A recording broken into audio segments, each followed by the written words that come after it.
Bon, j'étais en train de travailler sur le prochain Comics Actu, et je me suis posé la question de savoir si je devais parler de la polémique qui est actuellement autour du festival de la bande dessinée d'Angoulême. Et puis après, je me suis dit que je ne pouvais pas ne pas en parler, et donc je me suis demandé comment j'allais en parler. Et je me suis dit que ça méritait bien une vidéo à elle toute seule.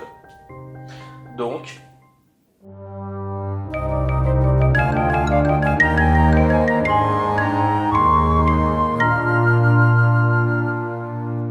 bon, on va tenter d'expliquer le truc point par point.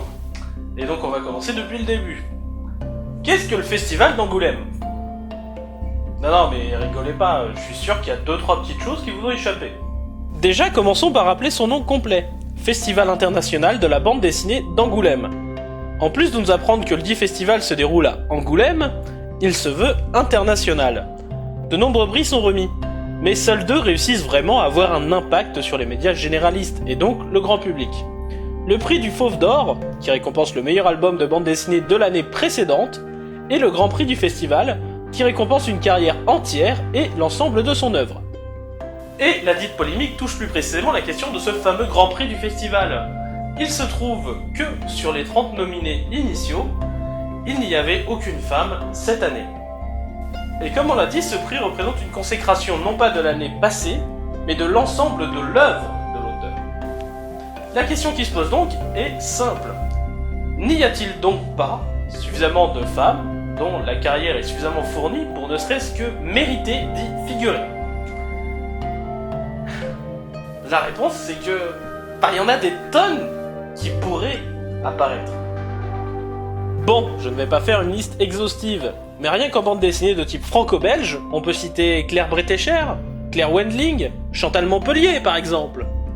Et encore, je me restreins par rapport aux exigences de décennies d'expérience. Sinon oui, je pense que Marion Montaigne et Pénélope Bagieux le mériteraient. Car oui, elles ont eu un impact sur le monde de la bande dessinée. Et encore, c'est oublier que le festival est international. Et à l'international, des femmes travaillant dans la BD, il y en a des tas. Déjà au Japon, où beaucoup de mangakas sont des femmes, et extrêmement talentueuses.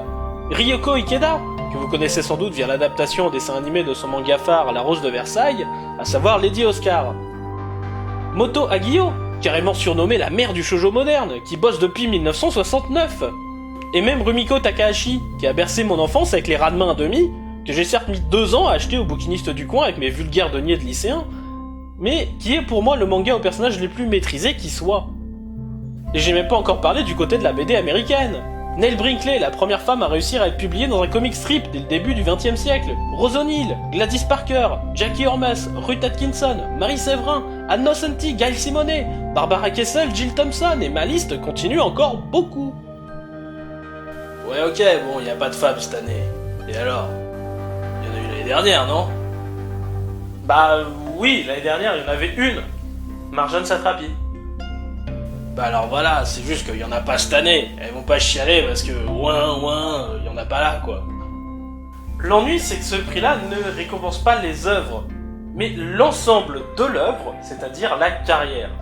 Et autant en effet sur les œuvres, en effet, la question du sexe ne devrait même pas se poser. On ne doit juger que selon les critères artistiques. Mais si on doit juger une carrière, une personne, un artiste, est-ce que ça peut rentrer en ligne de compte ? Ok, tu m'as largué là. Pourtant, c'est simple. Les œuvres elles-mêmes se doivent d'être jugées sur des critères artistiques. C'est clair pour tout le monde. Mais comment juger une carrière ? En termes du nombre d'œuvres ? D'expérience ? D'apport ajouté à la bande dessinée ? De difficultés pour créer leurs œuvres ? C'est pas une question simple, et toutes les femmes que j'ai nommées, et bien d'autres encore, mériteraient d'être présentes. Ouais, mais on peut pas récompenser tout le monde, hein. On n'est pas obéi des bisounours, petit. Oh, je le sais bien, et c'est même pour ça qu'il est important de nominer des femmes. Laisse-moi t'expliquer. Nous sommes à un âge où les informations sont de plus en plus difficiles à atteindre, car il y en a trop, et les médias traditionnels, à savoir la TV, les journaux et les radios, manquent clairement de place et de compétences pour saisir l'ensemble de ce qui se passe. C'est quoi le rapport là ? Parler d'un prix d'un festival et tout d'un coup tu te parles à parler de télé. J'y arrive. Donc, beaucoup de choses ont leur rendez-vous, où les médias généralistes en parleront pendant une courte période. l'automobile au salon de l'automobile, l'agriculture pendant le salon de l'agriculture, et la bande dessinée pendant le festival d'Angoulême. Surtout sur 2 prix, le Fauve d'Or et le Grand Prix dont nous parlons depuis tout à l'heure. Ni nommer aucune femme alors qu'il y a un très grand nombre de prétendantes, c'est donner au grand public l'image d'un média où il n'y a que des hommes. C'est éventuellement empêcher les futurs auteurs de bande dessinée à se lancer. Car du coup, le message qui est renvoyé aujourd'hui, c'est qu'aucune femme, cette année, ne mérite, non pas d'être récompensée, mais même de figurer sur la liste. Ouais, ok, bon, du coup, tu dis que les mecs qui ont fait la liste ont rajouté d'autres types, qui méritaient pas forcément leur place, pour qu'il n'y ait pas de femmes sur la liste. Eh bien non, j'ai beau l'avoir regardé en long et en large, la liste contient que des auteurs valables pour ce titre-là. Même un bel échantillon niveau comics et manga. Bon, à titre personnel, il y a certaines personnes dont j'aime pas trop le trait, genre par exemple Binet, mais bon, il est valable. On peut pas dire qu'il est pas valable. Non, de ce point de vue-là, la liste est inattaquable, il y a que du bon. Ah, tu vois ce que je t'avais dit, beaucoup de bruit pour rien. Le problème, comme j'ai dit, c'est qu'il y en a aussi des tonnes de femmes qui mériteraient d'être dans cette liste. Le problème, c'est de ne pas en avoir une seule. C'est pour ça que le collectif des femmes créatrices de bandes dessinées contre le sexisme, sur le site Égalité BD, a lancé un appel de boycott, qui a été très relayé et a eu un fort écho. C'est pour ça que 8 auteurs ont, à l'heure où j'écris ce texte, voulu se retirer de la liste si on ne trouvait pas une seule femme. C'est pour ça que le hashtag WomenDoBD est aussi actif. C'est pour ça que les politiques de tout poil commencent à s'en mêler. Parce que oui, quelque part il y a un problème et c'est dérangeant. Bon, ok, les gens gueulent. Ils en disent quoi, les mecs du festival? Ah, eh bien, comment dire... Ils s'enfoncent? Ils ont publié un communiqué le lendemain, intitulé « Le festival aime les femmes, mais il ne peut pas refaire l'histoire, entre parenthèses, de la bande dessinée. » Bon, déjà, le festival aime les femmes. Ok, c'est cool, maintenant il faudrait les reconnaître en tant qu'auteurs. Et puis, le festival aime les femmes. Ça vous choque pas comme formulation? Un bon truc pour vérifier si un truc paraît insultant, incongru ou autre, c'est de remplacer par autre chose. Le festival aime les hommes. Ah bah de suite ça fait plus festif, hein. Le festival nous rappelle aussi que le prix consacre la carrière et qu'il faut plusieurs décennies d'expérience. Sauf que, bah, de une, pratiquement tous les artistes que j'ai cités rentrent dans cette catégorie, et de deux, bah, il y a des artistes masculins dans cette sélection, tels Riyad Satouf, qui atteignent difficilement ne serait-ce qu'une décennie. Dans le même ordre d'idée, certains anciens lauréats du même Grand Prix rentrent difficilement dans le cadre de plusieurs décennies d'ancienneté, tel Zep en 2004 qui atteignait tout juste une seule décennie. Du coup, cet argument ne tient plus. Un autre argument du festival a été de dire que l'histoire de la bande dessinée est plus masculine que féminine, notamment avec cette phrase extrêmement maladroite: si l'on observe la bande dessinée franco-belge, qui nous est la plus proche, et que l'on regarde des marqueurs générationnels tels que les périodiques Tintin, Spirou, Pilote, À Suivre, Métal Hurlant, Fluide Glacial, il est objectivement beaucoup plus rapide de compter leurs auteurs, presque sur les doigts de la main, que leurs auteurs. Ok mon grand, maintenant on rappelle qu'Angoulême est le festival international de la bande dessinée, et que cela n'est pas forcément vrai dans les autres pays, notamment au Japon. Si on s'assume international, eh bien on l'est jusqu'au bout, désolé. En plus, le directeur du festival, Franck Bondou, ment à la presse, comme par exemple quand il dit à BFM TV qu'il a invité officieusement le collectif des créatrices à dresser la liste des femmes susceptibles d'être éligibles au Grand Prix. Et que, dans les suggestions, il n'a pas vu la liste de 5 ou 10 noms incontournables. Bah, et alors? C'est quoi le problème? Et alors, le collectif n'a pas envoyé de liste, en témoigne ce mail, et cela pour 2 raisons. Pour ne pas être accusé de mettre en avant des personnes membres de leur collectif, et ensuite parce que le festival connaît les femmes qui font de la bande dessinée et que c'est pas leur boulot. Ouais, ça ressemble un peu à rien cette histoire. Ça m'a l'air d'être une polémique un peu bidon, bateau pour faire le buzz. Et si je disais plutôt que cette polémique n'est que la face visible de l'iceberg, que derrière se cache bien plus. Car oui, les femmes s'approprient de plus en plus la bande dessinée en France, c'est un fait, mais elles ont toujours été là. Seulement cachées, pas médiatisées, un peu oubliées. Mais seulement aujourd'hui, elles ne comptent pas se laisser oublier. On pourrait faire une liste de 30 femmes ayant autant de légitimité que les 30 hommes choisis. Donc pourquoi que des hommes? Et d'ailleurs, si on faisait une liste avec que des femmes, chose qui est possible, je vous la mets dans la description, est-ce que ça gueulerait pas aussi?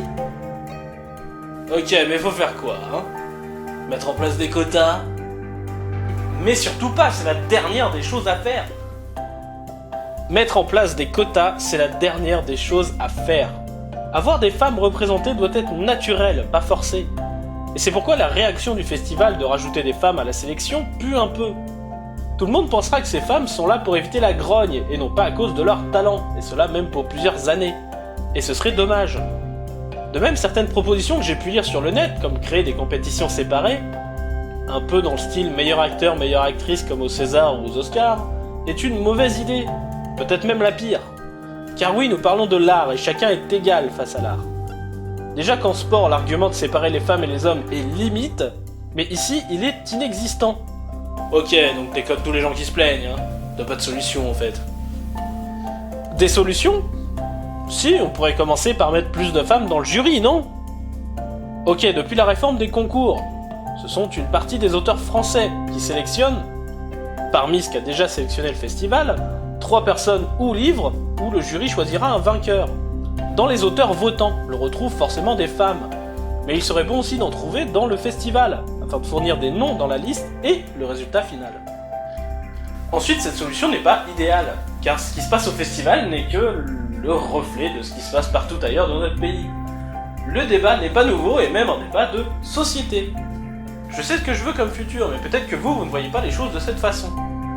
Et comme on vit en démocratie, tous nos points de vue sont égaux, et nous bataillons donc symboliquement pour que l'un ou l'autre point de vue triomphe.